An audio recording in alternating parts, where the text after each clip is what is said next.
Le Sénégal est l'un des rares pays à être épargné par la maladie à virus Ebola, apparue depuis fin 2013 dans la sous-région ouest africaine. Pour contrer la maladie, le gouvernement du Sénégal, appuyé par des partenaires comme World Vision, ont mené beaucoup d'actions dans la région de Kédougou. En plus du travail de sensibilisation, des lots de matériel d'hygiène dont des kits de lavage des mains, du savon, de l'eau de javel ont été distribués par World Vision à la région médicale. Nous avons les kits d'hygiène qui nous ont été quand même d'un apport bénéfique. Sous l'appui de World Vision, on a pu acquérir ce matériel. Ce que vous voyez là, c'est le reste du matériel parce que la quasi-totalité de ce matériel-là a été déployée au niveau des 3 districts, à savoir Kédougou, Saraya et Salamata. Ce que vous voyez là, c'est juste les kits du district de Saraya et des 2 postes frontaliers, à savoir Moussala et je crois bien et le centre de santé de Saraya. Même si la situation est plus ou moins relativement calme dans les pays limitrophes, il ne faut pas baisser les bras. C'est pour cette raison que le ministère de la Santé, dès le début, avait déjà affecté des infirmiers au poste frontalier avec la République sœur de Guinée, mais aussi avec la République sœur du Mali. Ce travail de sensibilisation a beaucoup aidé le corps médical de Kédougou, qui a pu ainsi répartir le matériel dans tous les postes de santé de la région. World Vision a été l'un de nos premiers partenaires dans cette riposte. Donc aux premières heures de la riposte, World Vision était là. Ils nous ont appuyés dans la formation des acteurs qui sont impliqués dans cette lutte, mais également ils nous ont appuyés en organisant des sensibilisations.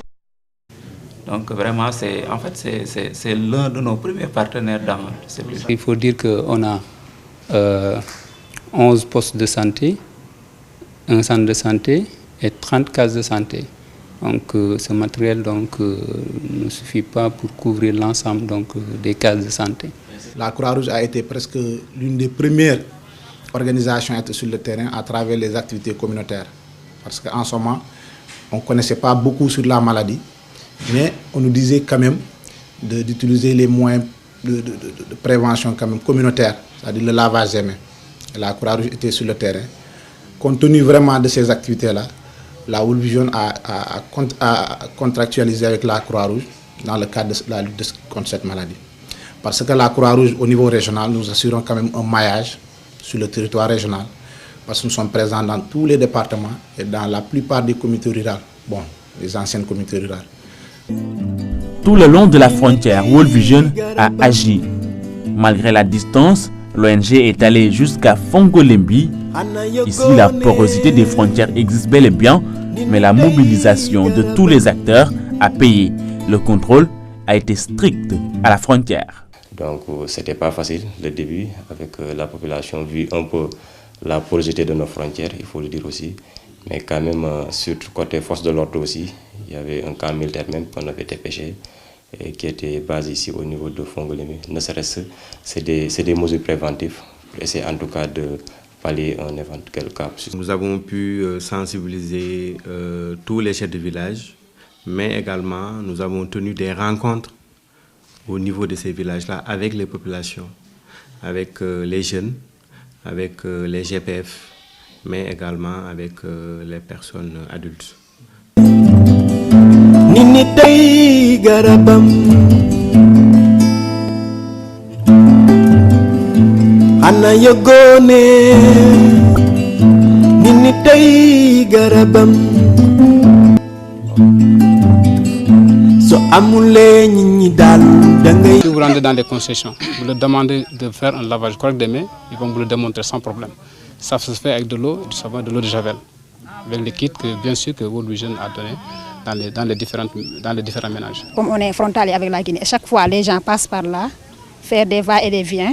Vraiment, il y a une commission qui a été installée ici, qui s'occupe du lavage des mains des étrangers. Nini tay garabam ana yogone nini tay. À Kharakhaini, zones frontalières du Mali, le même dispositif est maintenu. Une communauté qui consomme la viande des animaux sauvages depuis 10 ans, si tu viens aujourd'hui lui dire qu'arrête cela, il te faut beaucoup d'explications. Donc seulement les difficultés qu'on avait seulement avec l'inaccessibilité des zones aussi, des zones distantes de 125 km, 150 km qu'on fait aussi, seulement cela. Mais à part ça, le résultat escompté a été obtenu qui était de sensibiliser les communautés. On a pu le faire. La prévention de la maladie se menait également dans les écoles. Ici à Bembou, village situé sur la route de Saraya, les élèves connaissent bien les mesures d'hygiène de base. Il faut éviter de manger la viande, le phacochère, le souris et le singe. Grâce à la sensibilisation et à la formation, World Vision a pu changer le comportement des populations et participer ainsi à lutter contre Ebola. Vous savez, avec l'apparition de la maladie à virus Ebola hémorragique, vous savez, il fallait vraiment sensibiliser les populations parce que c'est un problème de comportement. Et quand nous arrivons à changer le comportement, à faire tout pour que les populations s'approprient de tout ce qui est les clés de la prévention de cette maladie, nous allons gagner. Et aujourd'hui, nous pouvons dire que nous avons gagné parce qu'aujourd'hui, nous pouvons dire que depuis l'apparition dans les régions limitrophes, on n'a pas eu un seul cas suspect dans la région de Kédougou. Et nous sommes vraiment satisfaits de cela. World Vision travaille au Sénégal dans 88 collectivités locales dans 6 régions. Grâce au renforcement des capacités des personnels de santé au niveau communautaire, l'ONG perpétue ainsi la riposte contre la maladie à virus Ebola.